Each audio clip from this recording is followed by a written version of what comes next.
Começando mais um Aqui com o Benji, vou dizer um negócio. Eu, infelizmente, não tive o prazer de ver o Pelé, não tive o prazer de ver o Rivelino, o Gerson, o Garrincha jogar. Mas esse que tá aqui hoje, eu vi e muito, o maior de todos, Arthur Antunes Coimbra. Grande Galinho, que prazer ter você aqui em São Paulo. Meu Deus do céu, tudo bonzinho. Você foi lá, tava 1-0 você, né? Agora 1-1, empatei, legal, que você não precisa cobrar mais. Parabéns pelo programa. Obrigado, Galinho. Uma maravilha, pô, entrevistas maravilhosas. Obrigado, Galinho. Além da seriedade, o bom humor também. Tem que ter, né? Senão o futebol tá muito chato, né? Fica tudo muito quadradinho. Ô, Galo, politicamente correto. Muito demais, né? demais. Olha, avisar o seguinte, você que está assistindo o programa, tem uma hashtag aí para você que é Galinho, olha lá, Galinho Fox, tá certo? Galinho Fox, mande tuas mensagens, tuas perguntas, que eu vou te falar, vai vir do mundo inteiro para você. Aonde você vai? Ô Zico, eu tenho uma crônica aqui para você especial, mas antes disso é o seguinte, você jogou, lógico, você é o maior ídolo da história do Flamengo, você é um dos maiores ídolos da história do futebol mundial, mas quando você chega em São Paulo, que você não joga, você vê essa loucura que foi desde a época do aeroporto até você entrar aqui, te surpreende ainda esse tipo de coisa? Não surpreende não, porque eu, depois de algum tempo, né, eu acho que quando acabou principalmente a questão de Flamengo, da rivalidade e tal, eu acho que aí o pessoal começou a maneirar um pouquinho, começou a olhar de outra forma, né? A gente sempre tem no início de carreira, você ser adversário de grandes massas, sempre pode acarretar alguns problemas. Depois que passa isso tudo, acalma, principalmente depois que eu fui para a Itália, né, mesmo voltando aqui pro Flamengo, aí as coisas mudaram. Então aí você começa o pessoal começa a ver não uma ou duas competições, né? Começa a ver a história, a carreira, então isso marca demais, né? Então eu sempre sou muito grato aqui a São Paulo por carinho e sem dúvida durante a minha carreira tive alguns problemas aqui com imprensa, com torcida, mas foram facilmente superadas, né? Eu em nenhum momento, questionava isso, sempre procurei entender, né? E aconteceu um fato aqui, coisa rara, que um jogador veio dentro do campo me alertar que eu não tinha visto. Essa história o Brasil jogando contra o Ajax, eu por seleção brasileira no Morumbi, e nós estávamos ganhando de 3-0 e eu fiz 2 gols, né? Eu fiz o quarto e fiz o quinto. O placar continuou 3-0 no Morumbi. Aí o Zenon dentro do campo que estava jogando falou, eu não tinha visto, não tinha notado, né? Ele falou assim, não liga para isso não, você está maior acima dessas coisas todas. Então eu falei, o que é, Zé? Não entendi nada. Que ele estava falando aí no vestiário é que ele foi ver. E o placar ficou 3-0. Caramba, não sabia disso. Que bobagem, né? Que bobagem. Era aquela coisa de rivalidade mesmo que existia. Eu, por exemplo, um jogo da seleção, naquela época tinha negócio de motorrádio, prêmios. O melhor em campo. O melhor em campo, aquelas coisas todas. E São Paulo era o estado que mais dava prêmios. Né? E eu teve um jogo Brasil e Bulgária, eu saí com o melhor, então recebi prêmio e tal, não sei o que lá, e era o Brandão o treinador. Um mês depois, a seleção brasileira voltou a jogar e o Brandão tinha saído e entrou o Coutinho. Cara, os nomes dos jogadores cariocas entraram de vaia, sem mais nem menos. E era uma coisa que a gente procurava entender, né? Então eu jamais via para jornal dar resposta.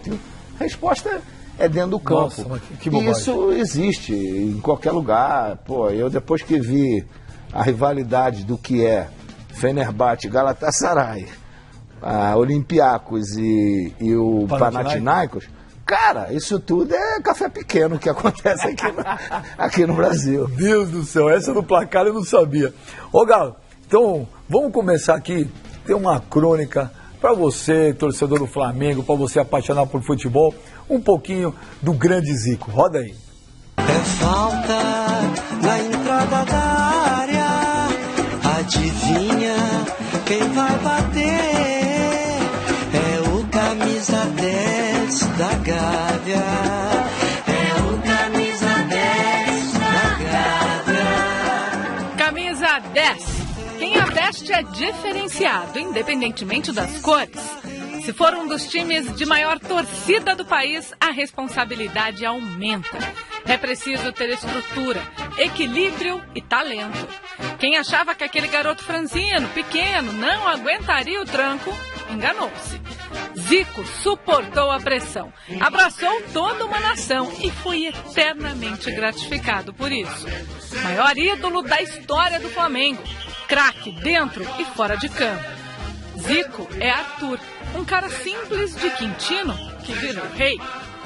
Para muitos, depois de Pelé, Zico foi o maior de todos. Exagero carioca? Nada. Para maldosos e invejosos, era jogador de Maracanã, mas para quem viu de fato o futebol como é, Zico brilhava em todos os estádios.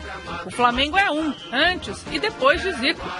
Por isso, tamanha comoção quando ele trocou o Rio por Udine. Na seleção, Zico foi 10. Sim, temos orgulho dele no mágico time de 1982.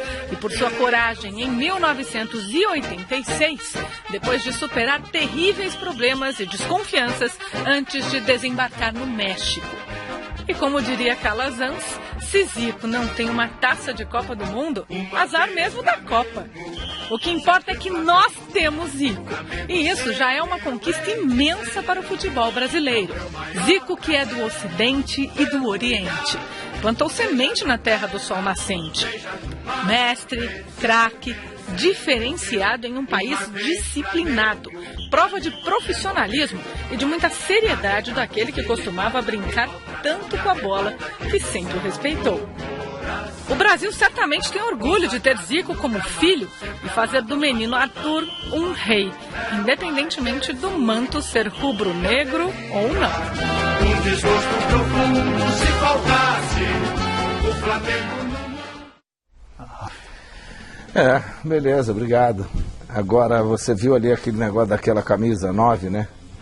Eu trouxe pra você aqui. Você tá brincando? Essa camisa pra mim? Essa camisa. Não acredito, galera. Como apareceu o número ali, eu ia. Mas a tua é 10, pô. Mas essa foi a camisa que eu usei pela primeira vez no time principal do Flamengo. Joguei durante 6 meses com a 9. E agora o pessoal da Brasiline que queria lançar a camisa, aí, pô, quando eu falei, olha, quer lançar, pode lançar. A camisa primeira que eu vesti vai ter uma coisa. O número não é o 10. Aí o cara, como não é o 10? Eu falei, porque quando o Soliste me lançou, eu joguei de centroavante e joguei durante os 6 meses do Campeonato Nacional na época com a camisa 9. E aí ele reproduziu e tá aqui, aí eu trouxe pra você. Eu vou ganhar um autografado. Eu ia botar a rubro-negro beija, mas não vou botar não. Pô, você faz o que você quiser, Galo. Pô, obrigado. Esse presente realmente vai para um lugar especial na minha casa. Deixa eu te falar, e quando é que você mudou pra camisa 10? Quem que te mudou? Cara, mas depois da 9, eu voltei pra como é que se diz? Pra arrumar uma posição no time, né? Então, eu procurei, joguei com a 7, joguei com a 11, joguei com a 8. Só no final de 73 é que eu comecei a jogar com a 10. E aí terminou o ano, quando veio 74, aí o Jobert, que assumiu, que era meu técnico da base, ele assumiu o profissional, aí me efetivou. Aí eu fiquei direto como titular. Um dia, quando você começou ali lá atrás, mesmo molecão com a 9, você imaginou um dia, porque no texto lá, muito bonito por sinal, o texto do Micheletti, ele fala, o Flamengo antes do Zico é um, o Flamengo depois do Zico é outro. Você virou uma unanimidade, você é o maior jogador da história. O que o Pelé tá pro Santos, você tá pro Flamengo.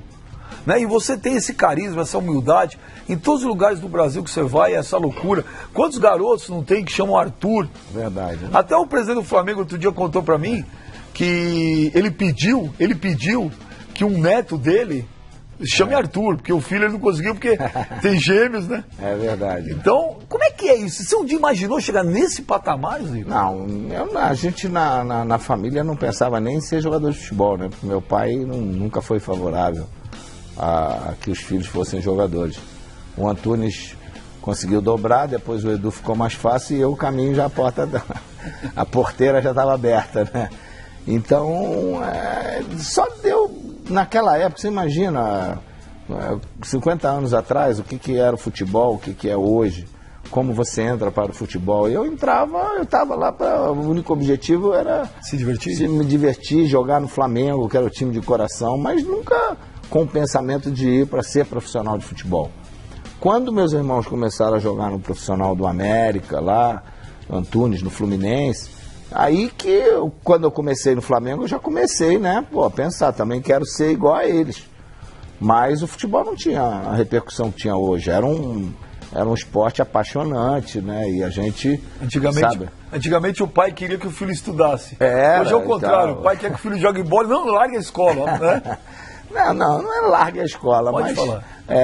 É aquela coisa de, em primeiro lugar, vamos lá, vamos tentar resolver o problema da família. É uma pressão. Mas meu pai tinha que estudar, o Antunes só conseguiu dobrá-lo depois de 2 meses que ele já estava no Fluminense, e ele prometeu ao meu pai que ele ia continuar os estudos. Ele se formou, né, foi professor da Gama Filho, depois o Edu também se formou em Educação Física, meus irmãos se formaram, eu fui para a faculdade também, só não acabei por causa de ter sido transferido para a Itália,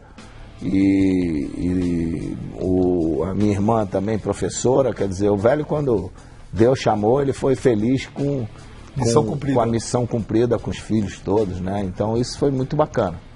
Pô, mas que legal aí, eu vou te falar... Onde quer que seu pai esteja, realmente ele deve estar. Está aqui olhando a gente. Porque a história. Está de olho em você, né? Ele falou, leva uma camisa para ele não te cornetar lá muito. Pô, eu cornetar o Zico precisa muito. O que tem de gente para falar com você nesse programa aqui, eu vou te falar. A gente tinha que fazer umas 5 horas de programa. Então, tem o primeiro aí, tem um rapaz que você conhece aí, que quer mandar um abraço para você. Roda aí.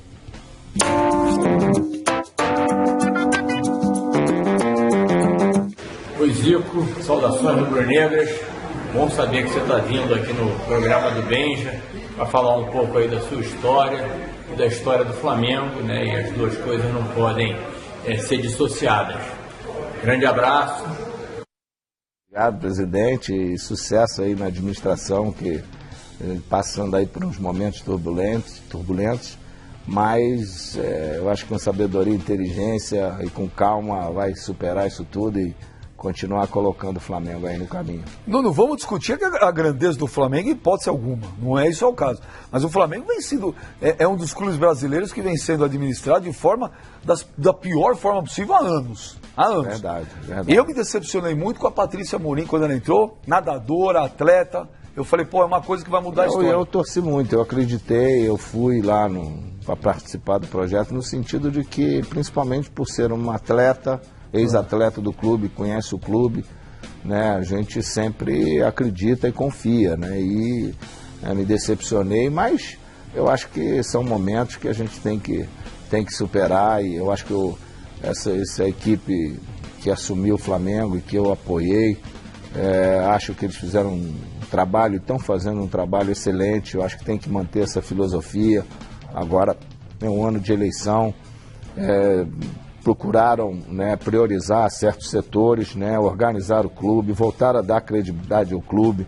Você hoje, jogadores, quando você tem condições de você manter tudo em dia, e foi uma das coisas que reuniões antes que a gente tinha com esse grupo, eu falava sempre, a primeira coisa que você tem que fazer é manter, o mês tem que ter 30 dias, tem que ter o salário, isso aí sai de boca em boca, o jogador sabe que ali ele vai receber. Então hoje você não vê ninguém falar que está atrasado aqui, está atrasado ali, os jogadores acreditam, sabem que os esforços estão sendo feitos para que tudo esteja em dia. Então o Flamengo, né, deu uma guinada, e tomara que continue assim para poder começar a afrouxar um pouco o caixa para poder fazer investimentos em grandes jogadores, na base. Eu acho que a base ainda é fundamental para que revele jogadores, para que o Flamengo volte a ter grandes conquistas, né? Agora, uma coisa que me chamou a atenção, Zico, é lógico, você sabe muito mais, você está lá no dia a dia no Rio de Janeiro, da torcida do Flamengo. A torcida do Flamengo parece que entendeu, né? a missão dessa deu diretoria. o recado, Ela participou. E ela tá entendendo, quer dizer, ela não está pressionando, ela está entendendo o momento. Eu acho que o mais importante o sócio-torcedor. Não só no sócio-torcedor, mas atividades extras de grupos de torcedores. Por exemplo, agora, desculpa, um grupo de torcedores fez uma campanha para contribuições para poder conseguir um placar eletrônico lá para a Gávea, que voltar a ter jogos das categorias de base, não pode ser pequeno não, mas mais a base. Tá. E eu estou participando dessa campanha também, então, sabe, com prestação de contas, outros grupos fizeram para ajudar na contratação. Então essa diretoria ganhou essa credibilidade e eu acho que o futebol é isso. Em diversos lugares do mundo a torcida participa, ou empresários rubro-negros participam. E eu dirigi times e equipes em diversos lugares do mundo que acontece isso. Agora você tem que dar satisfação daquilo que você está recebendo. E essa diretoria está dando. E essa diretoria está dando justamente isso. Então eu acho que aquelas verbas que estão entrando está sendo justamente para investir nas coisas. Estão fazendo acordos de dívidas anteriores. Então a gente tem que aplaudir. Não é esse negócio, não importa que eu transfiro a dívida, aumento isso e ganho título e tal, e vá para a Libertadores. Eu acho que o futebol não é por aí. Futebol é decência, é ética. E você fazer time com aquilo que você tem, mostrar a importância do clube, saber a camisa que você está vestindo. Hoje em dia ninguém é melhor do que ninguém ganha com nome, com tradição. Tem que chegar, trabalhar, treinar, correr, lutar dentro do campo para poder conquistar. Concordo plenamente. Ô Galinho, você não é um cara muito querido, mas foi uma dureza para arrumar uns depoimentos para você. O Zico eu não quero falar. O Zico não quero falar. Ó, vamos para a nação rubro-negra. Tem recado pro Galinho, roda aí.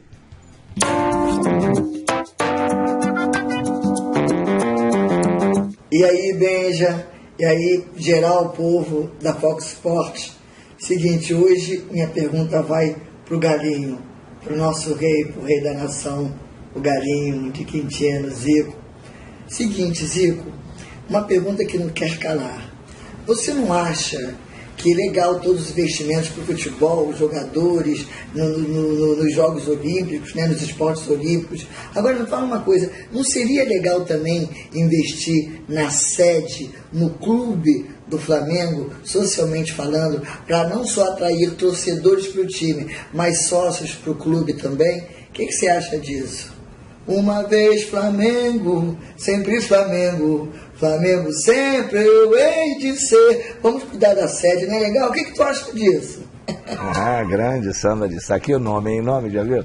Sandra de Sá, né?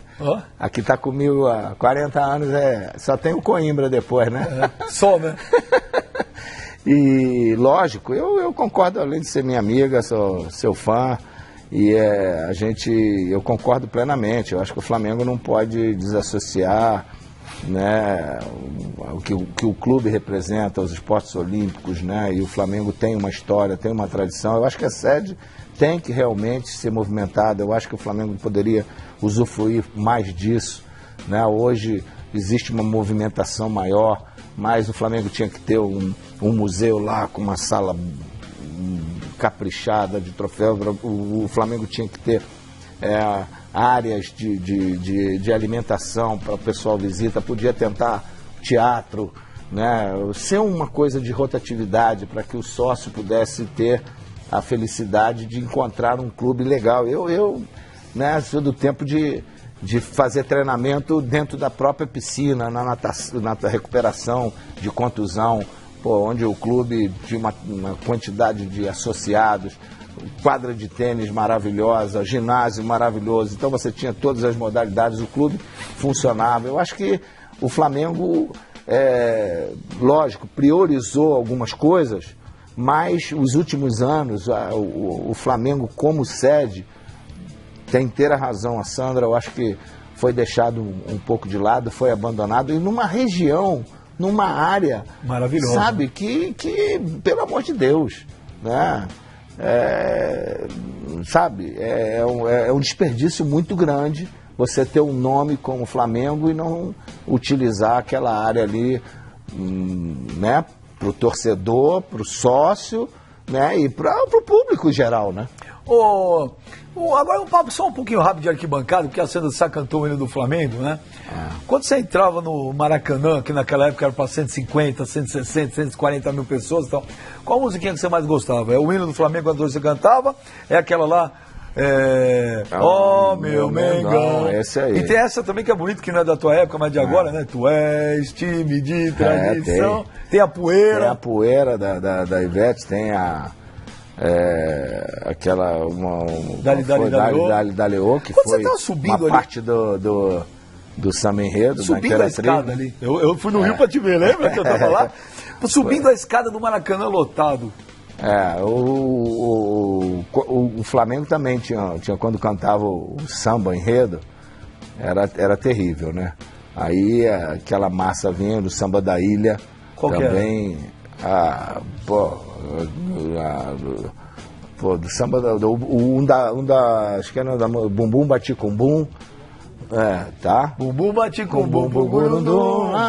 Eu lembro que tem uma história engraçada do Cerezo, que o Cerezo falava que o Flamengo e Atlético foi jogar, aí, quando nós entramos, quando o Flamengo entrou, bumbum, bati com bum, aí entrou o Atlético Mineiro, se der canja de galinha, aí ele falou, já tá 2-0 o Flamengo.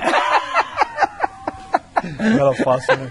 Jogar contra o Flamengo ali naquele Maracanã lotado. Mas tinha uma música como é que é? Da Ilha do Governador, que era fantástica também, que a torcida. Né? Domingo. Eu vou lá. Essa? Não. Depois eu vou lembrar o refrão, depois você eu te digo e tal. Ô, Galo, mas daquela do... Os rubro-negros do estúdio estão tudo cantando. Eu gosto de você. Essa daí é que inflamava mais a gente. Quero cantar ao mundo inteiro a alegria de Cante ser... comigo, Mengão. Aí o bicho pegava. Acima de tudo, rubro-negro. O Maraca tremia, treme. Verdade. Ô, Galo, vê se esse cara aí você gosta desse cara. Esse cara é um cara tranquilo, um cara, né, sossegadão, que quer mandar um recado pra você. Roda aí.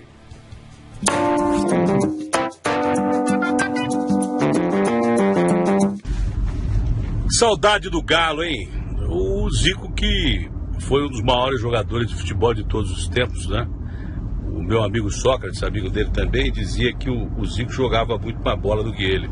E o Magrão falava isso de coração. Eu tô gravando aqui em movimento nas ruas de São Paulo, deve estar acontecendo a mesma coisa do Rio. Olhando para as nuvens, parece, Galo, que vai chover. Tomara que chova aqui, tomara que chova no Rio também. Agora, o que não está chovendo mais no futebol brasileiro, me parece que são craques como você e companhia limitada, né? Nós temos aí o Neymar como estrela absoluta, como um grande jogador que futuramente será seguramente o melhor do mundo, já foi protagonista num jogo com o Messi em campo contra o Atlético. Mas a pergunta para mim e para você, que é a minha referência como cidadão, como ser humano e como jogador de futebol, então nem se fala, tá? Mas isso é detalhe, porque eu não quero nem lembrar aquele chapéu que você me deu na Itália de novo, que foi a coisa mais desmoralizante, foi onde eu defini que nem pelada eu jogava mais, foi o último jogo. Quando alguém me pergunta, quando é que você jogou a última pelada? Eu falei, no dia que o Zico me deu o chapéu e eu não vi a bola. Mas, Galo, a pergunta é exatamente essa. O que a gente tem que fazer para descobrir novos talentos, mas assim, em quantidade, né? Sei que está difícil para o mundo inteiro, mas uma linha de produção que tenha desde o jogador médio que tem que ser utilizado no time, até figuras geniais, que esses são mais difíceis, como você. No mais, um beijo grande, e você sabe que eu te amo, Galinho, em todos os sentidos. Beijo na família também. Grande da Terra. Primeiro duas coisas. Você deu um chapéu nem que eu não vi acordar. Mas ele falou chapéu. Mais bonito é quando ele fala boné. Porque foi a primeira vez que eu ouvi ele falar, um cara falar isso, né? O Luciano do Vale lá, o famoso Bolacha, fez um jogo e armou um time para ele. Foi na Itália, isso? Na Itália, na Copa do Mundo de 90. Então, aí armou o Rivelino do lado dele lá, Batista, criou uma seleção. E tava eu e Mário Sérgio só. Aí botou o Datena de zagueiro lá, o zagueiro. Pô, meu ponto esquerdo era Silvio Luiz, cara. Aí veio uma bola, rolado, da Atena saiu que nem uma fera na zaga, aí eu dei um toquinho e saí fora. Aí a bola foi devagarinho. Ele falou, eu nunca levei um boné na vida. Eu falei, que boné, que história de boné é isso? Não, primeira vez que eu usei. Ele falou, chapéu, aí perdeu um pouco a graça. Da Atena é uma figura. Da Atena é fora de série. E em relação a esse negócio dos craques? Eu acho que o seguinte, primeira coisa, hoje quando você vai selecionar um garoto nas categorias de base, você primeiro olha o biotipo dele, o tamanho físico e se ele se adapta ao esquema tático. Quer dizer, você não pega um garoto, olha lá, pô, ele está aprovado porque ele é habilidoso, ele é técnico, ele dribla daqui, dribla dali. Ele é o cara que, sabe, pô, eu tenho que me adaptar aqui. Então os esquemas hoje já começam no infantil, cara. Você sofreria hoje? Eu acho que sofreria. Não sei se teria tantas oportunidades, se iam querer perder tempo em tentar fazer um trabalho para poder saber se eu ia poder desenvolver mais e tal. O problema é que mesmo eu, pequenininho, com esse físico todo, quando jogava, eu fazia gols. E era artilheiro, não importa, porque eu sempre acostumei, desde de pequeno, nas peladas, a jogar contra nego grande. Então isso aí não era nenhum fantasma. Então eles, sabe, se eu talvez não fosse ser escalado.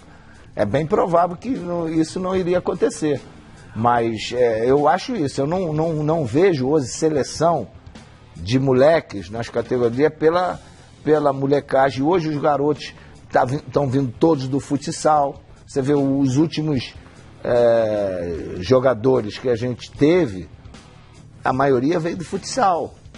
Robinho, Ronaldo, Neymar, tudo daí, veio daí. Então hoje o moleque com 10 anos, 11 anos, tá jogando tudo no futsal, vem tudo daí. Então acabou um pouco aquela coisa daquelas peneiras, daqueles lugares que tinham campos de pelada que nego joga. Ninguém joga mais pelada, cara. E hoje os moleques de 16, 18 anos, Galinho, é tudo os troglodita, pô. Então, mas é o que eu tô dizendo, eles escolhem o físico. Acima de tudo é o físico, é o biotipo. Então, eu acho que isso é que está atrapalhando a questão de você chegar e não olhar primeiro, acima de tudo, o talento. O moleque que é habilidoso e tal, o moleque que você vê que tem uma visão que é um pouquinho diferenciada e você perder tempo para investir nele. Ô Galo, na tua opinião, o 7-1 contra a Alemanha foi um acaso? A Alemanha realmente hoje é muito superior ao Brasil? O Brasil foi arrogante, o Filipão escalou mal. E quais as sequelas do futebol brasileiro de 7-1? Cara, o Brasil tomou uma aula de futebol, tomou um passeio de futebol. O Brasil não foi arrogante. O Brasil não vinha bem já desde o início. Só que, por exemplo, contra o Chile e contra o México, o Brasil foi dominado, mas essas duas seleções não tinham jogadores da qualidade da Alemanha. Quando jogou contra a Alemanha usufruiu de um melhor entrosamento, de uma melhor qualidade e deu um passeio no Brasil. Então não houve apagão, não houve coisa nada. Foi bola, foi técnica, foi qualidade. A Alemanha está na frente e aproveitou a insegurança do time. Ô Galinho, tem um cara querendo falar com você aí. Esse cara jogou bola, hein? E jogou com você num time aí que não sei se deu muito certo. Você vai falar aí. Roda aí, vamos ver quem quer falar com o Galinho. Vamos lá.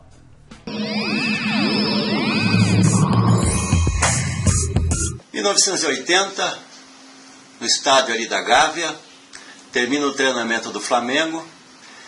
Zico grita pra mim: ô velho, fica um pouquinho mais aí, vamos treinar um pouquinho de faltas. E aí eu olho pro céu e digo assim: ô Galo, tá ficando escuro aí, não vai dar pra treinar. Ele falou: vai sim, pode ficar aí. Ainda dá. Eu fui pro gol, cobrou algumas faltas, escureceu e eu falei para ele assim: olha, acabou, não dá mais, não estou vendo mais nada. E aí ele me diz: daqui a pouco você vai ver de novo. Os refletores aí atrás do hipódromo da Gávea, hoje é quinta-feira, vão acender e vai clarear aqui e vai ficar tudo resolvido. Não deu 30 segundos, o hipódromo acendeu os refletores e ele me disse, tá vendo? Vamos ficar mais meia hora. É isso aí, era o Zico, galinho de Quintino, cobrador de faltas. Um abraço, amigos. Aconteceu isso mesmo? Aconteceu, meu companheiro de quarto. Uma vez eu tava com conjuntivite, falei, ó, tu sai daqui que tu é goleiro, tu não pode ter. Ô Galo, mas é isso. É por isso que falta o cobrador de falta no Brasil. Ninguém mais fica treinando? Eu ficava lá e normalmente eu não treinava com ele não, né? Eu falava, velho, você não dá nem pra se jogar mais. Se você for pra lá, fica só parado. Só pra ter referência. Mas não vai na bola, não. Aí ele... normalmente eu treinava com o quarto goleiro e tal, mas às vezes, véspera de jogo, os caras saíam mais cedo, não iam pra concentração e tal. Aí eu pedia... Aí eu ficava pra ele, aí começava a escurecer. Eu falei, calma, a luz do jockey vai acender. Aí ele, pô, eu quero ir embora. Eu falei, mas na terça-feira, na hora de passinar o bicho, você vai ficar todo feliz, né? Aí você vai lembrar das faltas. Ô Galo, por que não tem mais cobrador de falta nesse país, cara? Tem um só, né? Rogério Ceni, que é goleiro. O Alex parou de jogar, complica. Sabe, eu fico impressionado. Eu passei lá os 4 meses que eu passei no Flamengo e eu fiquei impressionado com isso, cara, que não é só bater falta.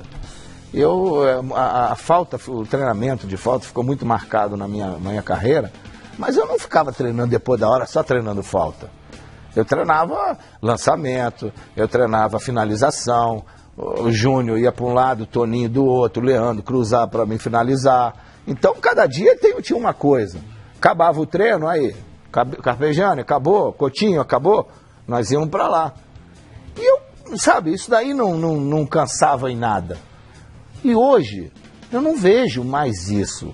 O cara acabar o treino, ir lá, se aperfeiçoar, melhorar a sua parte individual, seu fundamento. Eu acho que depois que o Tele parou abandonou a carreira, não vejo essa coisa do cara se aperfeiçoar. E o que dizem, não, é que o preparador físico começa a reclamar porque vai se cansar pro jogo, aí que o treinador não deixa, e que o fisioterapeuta entra em campo, que o fisiatra entra em campo, que, pô, isso não pode. Cara, é impressionante isso, cara. O jogador vive de se aprimorar a parte individual. Quanto mais ele faz isso, melhora pro lado coletivo. E eu não via isso, eu não via o cara parar lá, ficar batendo falta do lado direito, do lado esquerdo, do lado... Não é, você pode até saber bater. Um dia vai fazer gol, mas não vai ter aquela média, aquela coisa constante a regularidade, né, que a gente tinha e muitos outros tinham. Você vê aí Marcelinho, Neto, Dicá, Zenon, Roberto Dinamite, pô, uma pá de caras que sabe, você botava, quando botava a bola ali era complicado, né? Linho, Éder, pô. Ó, já que o Raul tocou no assunto cobrador de falta, tem um cobrador de falta. O Raul tá fazendo um belo trabalho na base lá do Cruzeiro, viu? Pô, que legal. Cara, eu sou fã do Raul, fã. Agora tem um cobrador de falta que quer falar com você, Galinho. Roda aí, vamos ver quem quer falar com o Zico aí. Vamos lá.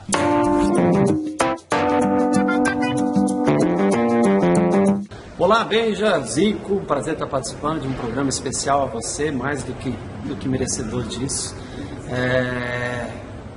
Quando garoto pude assisti-lo muito, jogar, vi muitos gols seus pelo Flamengo e pude ver grandes jogos que você participou, especialmente na década de 80. E eu tenho assim algumas histórias, mesmo não tendo convivido com você, mas pelo Milton Cruz, que é uma pessoa que esteve muito próxima, jogou contigo no Japão, pelo Kashima, e também o enfrentou tantas vezes, jogando contra o Flamengo, se eu não me engano, pelo Botafogo, né? Então tem duas histórias tradicionais que no Japão o Milton falava que ele ficava do lado do Zico, e o Zico mandava ele ficar na barreira, para dificultar a visão do goleiro, porque os japoneses colocavam 7, 8 jogadores na barreira, e o Milton dizia para ele, eu vou ficar do teu lado, que eu quero ser o primeiro a te abraçar quando você batia a falta. E no Flamengo, uma vez ele jogando pelo Botafogo, ele conta que estava todo mundo do Botafogo na barreira, o goleiro, e ele ficou de costas, olhando para o gol. E não lembro quem era o goleiro do Botafogo, falou: Milton, olha a barreira, olha. Ele falou: você tá louco? Só eu que vou perder o gol aqui, o Maracanã todo vendo. E disse que você bateu a falta e fez o gol. Então, assim, eu pude vê-lo bater muitas faltas. E eu gostaria de uma pergunta simples, mas que serve de referência, eu acho que para muita gente. Gostaria de saber quantos gols de falta você fez pelo Flamengo na sua carreira. Afinal de contas, você é o maior artilheiro do Flamengo na história do clube. Rogério, obrigado pelo carinho. Essas histórias do Milton são verdadeiras. O jogo contra o Botafogo era o Ricardo. É verdade mesmo? Isso Era o Ricardo, eu não sei. Eu não sei. O Ricardo Cruz era o goleiro. Foi jogo Flamengo-Botafogo, ele estava na barreira. Não sei se ele virou, aí eu não sei. Mas a do Japão era assim mesmo. Ele ficava do meu lado. Eu falei: vai lá, fica aí. Não, eu quero ficar aqui, mano. Vejo de frente. Aí... e parabéns pela tua carreira, belíssima carreira, demais mesmo. Eu acho que isso é um grande exemplo de amor a um clube que você está dando, tem dado por aí, que Deus te permita continuar. E todo mundo fala aí que você vai parar, não vai parar. Cara, quando tua cabeça não sentir mais que dá para fazer as coisas com alegria, com felicidade no seu dia a dia, aí sim é a hora de parar. Isso aconteceu comigo. Quando eu perdi a alegria de treinar, você falou chega. Ela falou chega. Então eu acho que é por aí mesmo e tal. E a pergunta dele... Quantos gols de falta você fez? Eu não sei. Eu não tenho a menor ideia de quantos gols eu fiz de falta pelo Flamengo. Sei que foram muitos, ainda mais seleção lá no Japão, Itália. Não tenho menor noção quantos gols de falta eu fiz. Mas com certeza o Rogério fez mais do que eu. Não. Fez sim, pelo São Paulo. Como clube, eu acho que ninguém fez mais gols. Você sabe que o Rogério Ceni esse ano pode passar o Raí na artilharia do São Paulo de gols? É porque uma coisa da época e de hoje. Hoje existem muito mais faltas do que na nossa época, ali na entrada da área. Hoje você tem, por outro lado, as barreiras estão muito mais perto. Depois que inventaram o spray, não. Aí o pessoal ficou na medida certa, mas hoje o número de faltas que existe, por isso é que eu não entendo, porque os treinadores não aproveitam aquela coisa de você olhar. Eu, por exemplo, quando eu vejo um cara do meu time que tem uma facilidade para bater na bola, a primeira coisa que eu faço é trazer ele para bater falta, porque o cara que bate bem na bola, treinando, agora tem que ter repetição. É aquela coisa, você vai lá, 30 desse lado, 30 no meio, 30 do outro lado. Isso aí você me lembra o Oscar do basquete que veio aqui, que ele falou que ficava depois do treino. Tem jeito. Ele falou nada era por acaso. Nada era por acaso, exatamente. Você treinou na Turquia, você jogou na Itália, você jogou no Japão, jogou no Flamengo. Então, para falar do Zico, a gente tem que correr o mundo inteiro, né? A gente tem que se mexer aqui, se desdobrar. Tem história para contar, né? Então, agora vamos para um lugar longinho aí no mundo aí. Vamos ver quem quer falar com o Galinho. Roda aí.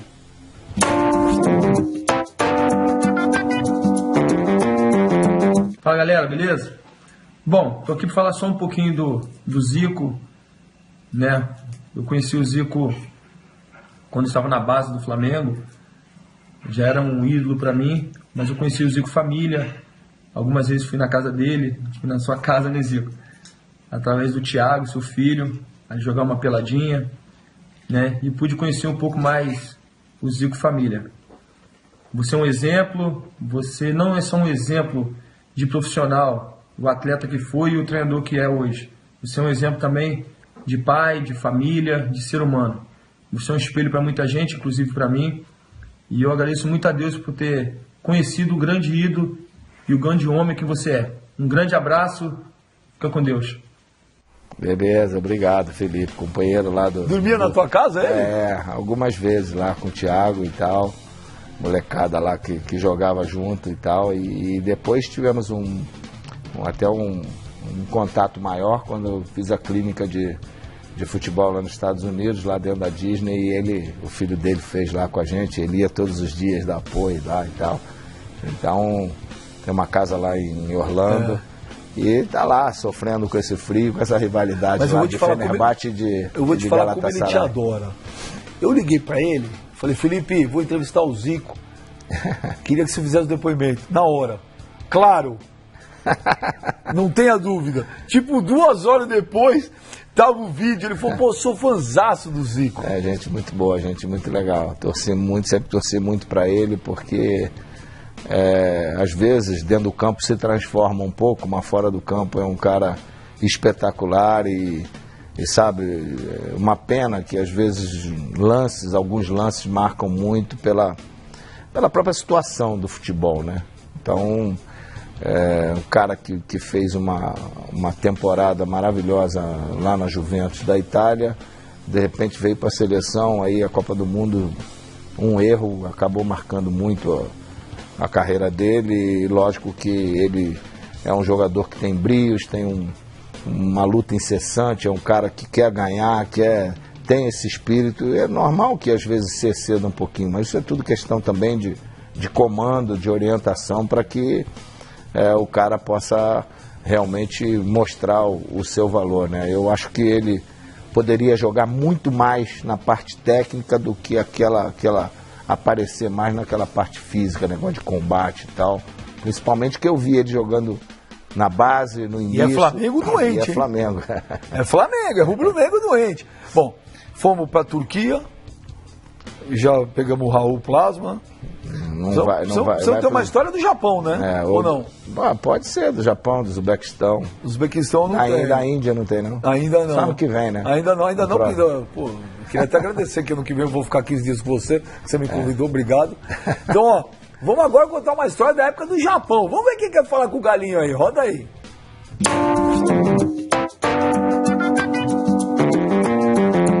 E aí, Galo, tudo bem? E aí, galera, tranquilo?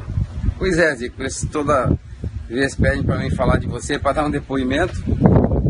Eu falo sempre para eles que a coisa mais fácil que tem é falar de você, porque a sua carreira profissional e depois sempre foi uma conduta exemplar.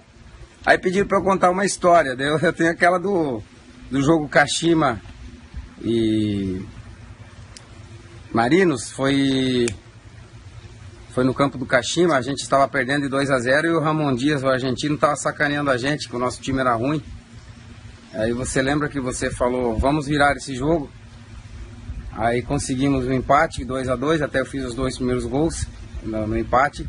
E aos 43 de segundo tempo, a bola sobrou para você dentro da área, você deu, acho que foi de bico, de peito, de pé. Acabamos virando o jogo e ganhando. Aí o Ramon Dias antes, quando estava 2-0, ficava sacaneando que você estava velho, que não tinha mais condições de jogar. Aí quando você fez o gol, chegou perto dele e falou assim, ei Ramon, los viejos também hacen gol. Então isso foi um exemplo para ele, para não ficar cutucando e nem criticando, principalmente a você, que tinha uma longa história. E como você sempre passou pra gente, que enquanto o juiz não apita o final do jogo, você não deve desistir. Abraço, meu querido, boa sorte aí, tamo junto. Ramon Dias se tirou do sério? Me tirou, não tirou do sério, senão não faria o gol, né? O futebol idas e vindas, né? Você ouvia muita coisa de campo? Ouvia, e essa foi assim, sem mais nem menos, não esperava, porque o Ramon Dias tá numa fase maravilhosa. Eu ainda falei pro meu zagueiro, quando o Ramon Dias, ele é que só usa canhota, quando ele levar a bola pro lado direito, não dá o bote, deixa ele ir até o final, que se der o bote ele vai driblar pra esquerda. 5 minutos de jogo, ele fez isso, meu japonês foi, ele driblou e meteu de esquerda. Caixa, 20 minutos de jogo, 2-0. Aí ele passou assim no meio campo, a gente ia dar saída, aí ele, Zico, você está viejo, hein? Tá velhinho. Aí tudo bem, né, pô, é chato, né, de sem mais nem menos. Mas faltou respeito, o Zico, aí, né? Pô, o Alcindo fez um gol de córner, gol olímpico no final do primeiro tempo. Veio o segundo tempo, 2-2, outro gol do Alcindo. No finalzinho, pereca daqui, bola dali, sobrou, dei-lhe um bicuda de esquerda. De bico? De bico, ela entrou, ganha, ficou 3-2, aí eu passei e falei, os velhos também fazem gol, né? E ele ficou com cara de... Qualquer tinha cara de bunda, né, danado, vai fazer o quê? Aí, o cara, já que... Não tem que ter hora que... Se você provoca, faz alguma coisa, mas não. Mas sem mais nem menos, o cara, sabe... Cara de eu acho que ele devia estar querendo ir afora da Copa do Mundo de 82, que eles tomaram 3 lá e tal, então vai ver que ele devia estar revoltado com isso. Até Ramon Dias. Bah, deixa ele começou a rir. Eu ia falar um negócio, mas não vou. Deixa pra lá. Nós vamos pro break, é rapidinho, na volta tem mais Arthur Antunes Coimbra, esse mito, o Zico. A gente já volta.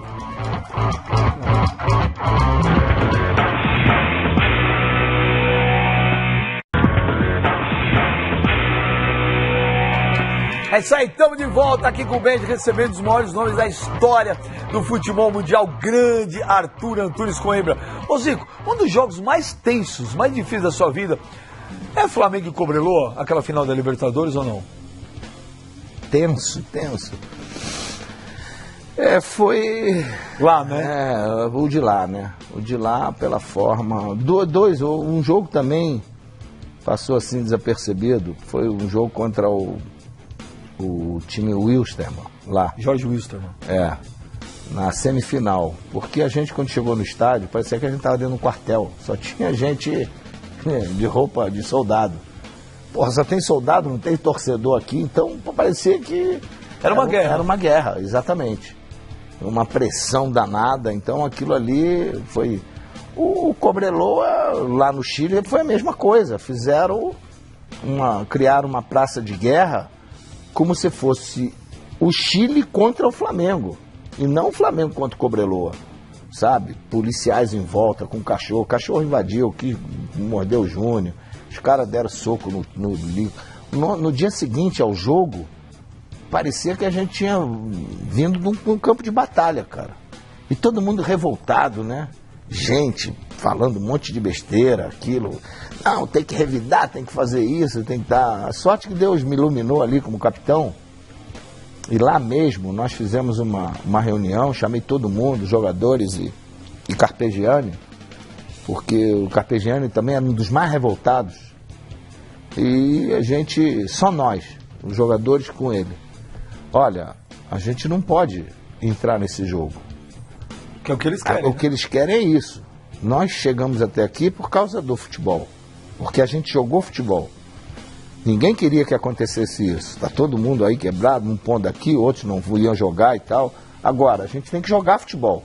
A gente só vai ser campeão se a gente jogar futebol. Então, quando a gente pisar em Montevidéu, isso aqui acabou, cara. É outra coisa, é outro jogo. Vamos esquecer, não vamos deixar levar por negócio de revide, de não sei o que lá e tal. Tanto é que aquilo que aconteceu com o Anselmo pegou a gente totalmente desprevenido, cara. E quase estraga a nossa festa. Porque a gente estava ali para ganhar o jogo, estava ali para jogar futebol. E aquilo quase que mancha tudo. Foi um negócio muito chato, acabou atrapalhando, a meu ver, a carreira do rapaz, que ficou marcado por aquilo, era um ótimo jogador e tal. Então...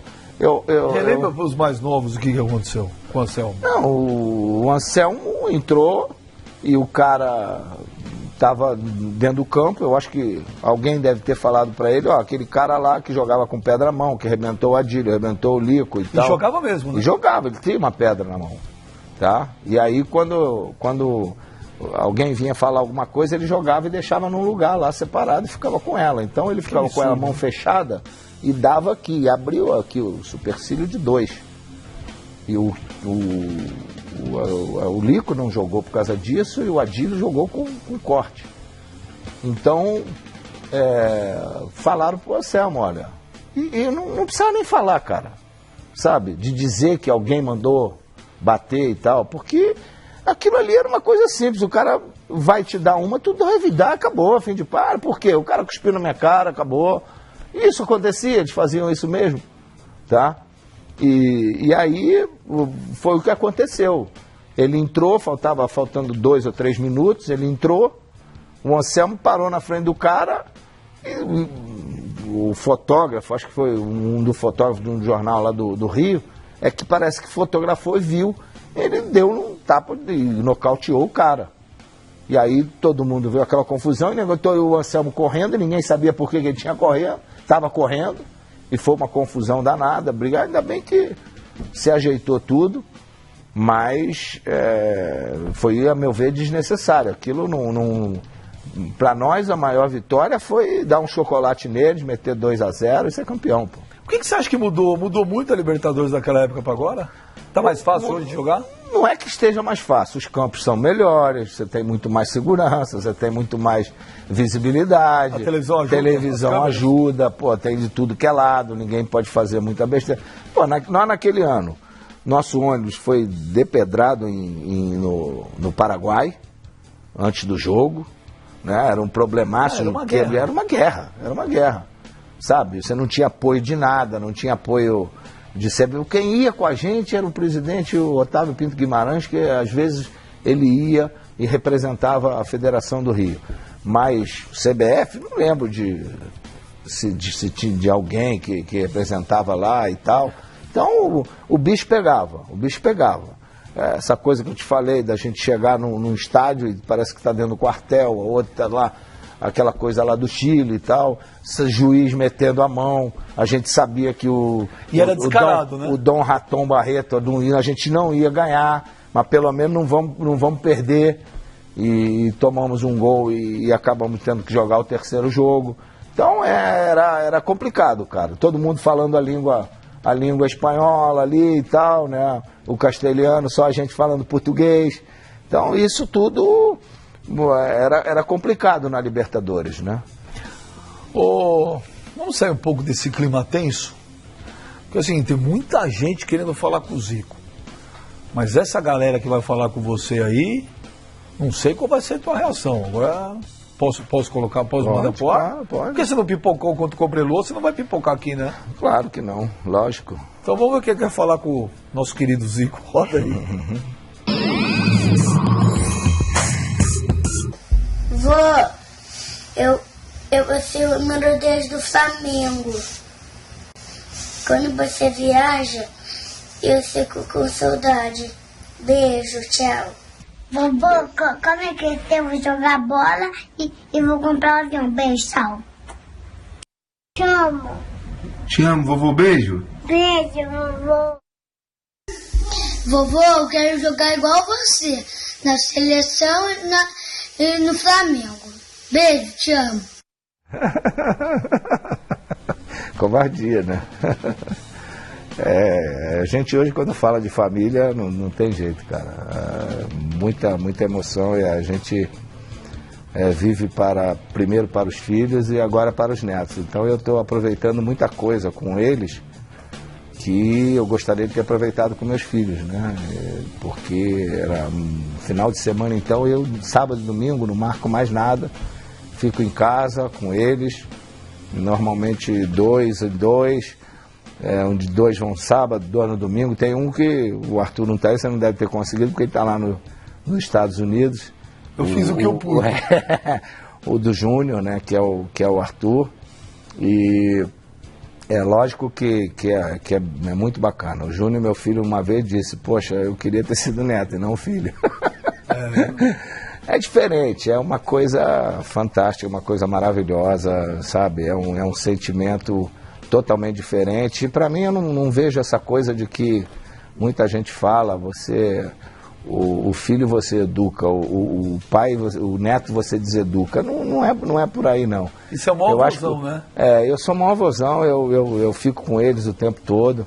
Hoje, a minha preparação, às vezes, de treinamento é mais para poder ficar mais tempo com eles, brincando, que não é mole, é o dia inteiro, sabe? É campo, às vezes piscina, e é brincadeira, é pula-pula, é isso, e toda hora eles arrumam e vai num lugar pegar.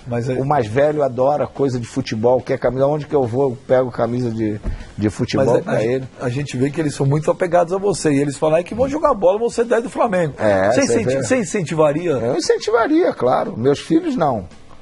Mas eles, eu acho que é outra geração, eu acho que a cobrança já não vai ser tanta como é dos filhos. Ô Galo, qual que é a tua maior alegria no futebol? A maior alegria foi jogar no Flamengo. Foi usar a camisa 10 do Flamengo. Porque era aquela coisa de paixão de casa, de clube, de ensinamento do papai. O velho era uma coisa fanático pelo Flamengo. Então cada filho que nascia, ele botava lá uniforme de cada um tinha um número. Lá o cachorro era Mengo, Menguinho, depois veio o Mengão, passarinho tinha que ter alguma coisa preta e vermelha, sabe? Ele só não tinha um papagaio lá que ele não conseguia arrumar um papagaio que tivesse preto e vermelho. Mas se ele pudesse, ele pintava, né? Ele botava a bandeira do Flamengo. Deu uma confusão há muitos anos atrás, cara, porque ele botou a bandeira acima da bandeira do Brasil quando o Flamengo é campeão. Aí apareceu um professor de moral e cívica, foi lá, parou na pó de casa, quis chamar a atenção dele, e aí ele apelou e a gente para convencer ele, aí, pô, não foi mole. O velho ele foi um dos primeiros sócios proprietários do Flamengo, que comprou. Pô, mas que orgulho que ele deve ter tido o filho, primeiro jogo que ele foi ver foi Flamengo e América. Você vê, os filhos jogaram justamente em Flamengo e América. Coincidência. O América ganhou de 4-1, ele gostou da camisa do Flamengo. E passou a ser Flamengo. Mas eu vou te falar, para um pai flamenguista que nem era o seu, ver um filho fazer o que você fez com o Flamengo, eu vou te falar. E sem me ver jogar, né? Ele não me via jogar. Ele não... Se foi escondido. E depois de um certo período, ele dormia, desligava o rádio, e aí só ligava quando acabava o... Que loucura. Entendeu? Enquanto que a minha mãe ia para tudo que é lugar, né? Minha mãe viajava todo o Brasil. Galinho, eu infelizmente tenho que acabar esse programa. Você viu lá, os caras pedem para mim, pô, não fica lá babando muito ovo pro Zico, é impossível. Só vou te falar, você para mim é o máximo, eu sempre falo isso para você. Eu sou um fã seu desde moleque. Você é um craque dentro de campo, você é craque fora de campo, você é um exemplo para todo mundo. Vou te falar, Zico, obrigado. Nada, que isso, eu não tenho a agradecer. Você é sensacional. Parceirão. Né? Queria até... Vou guardar com o maior carinho do mundo mais uma que você me dá autografado. Obrigado demais, Zico. Nada. Torcida do Flamengo, esse cara é o Zico, pô, não tem nem mais o que falar. Sensacional. Aqui com o Beijo, semana que vem tem mais, hein? Obrigado, Galinho e Quintino. Aí, Mengo! É nóis, que você manda pra mim, né? É nóis. A mensagem, escreve no nosso WhatsApp.